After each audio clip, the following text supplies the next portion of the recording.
আম্মা জান আয়েশা সিদ্দিকা রাদিয়াল্লাহু তাআলা আনহা বর্ণনা করেন, পবিত্র মাহে রমজানুল মুবারক মাস ব্যতীত এত অধিক পরিমাণ রোজা রাখতে দেখি নাই যেই পরিমাণ রোজা আল্লাহর হাবিব রাহমাতুল লিল আলামিন শাবান মাসে রাখতেন। সুবহানাল্লাহ বলবেন না?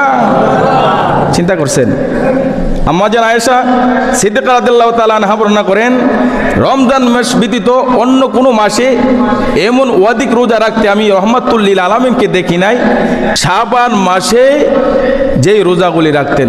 হাদিস শরীফের মধ্যে আসছে আল্লাহর হাবিব রাহমাতুল লিল আলামিন শাবান মাসের 1-2 দিন বাদ দিয়ে পুরা মাসে রোজা রাখতেন। সুবহানাল্লাহ বলবেন না?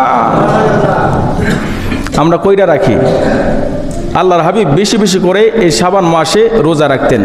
এই শাবান মাসে রোজা রাখলে কি ফজিলত, আম্মা জান আয়েশা সিদ্দিকা রাদিয়াল্লাহু তাআলা আনহা বর্ণনা করেন, যারা এই শাবান মাসে 3টা রোজা রাখবে, জোরে বলুন কয়টা?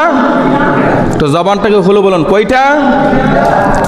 আম্মা জান আয়েশা সিদ্দিকা রাদিয়াল্লাহু তাআলা আনহা বলেন, যারা পবিত্র শাবান মাসে 3টা রোজা রাখবে, আল্লাহর হাবিব সরকারে দো জাহান বর্ণনা করেন, আল্লাহ পাক রব্বুল আলামিন তাদেরকে কবর থেকে জান্নাতি উটের মধ্যে উঠাইয়া হাসরের ময়দানে উঠাইবেন। চিৎকার মেরে বলি সুবহান।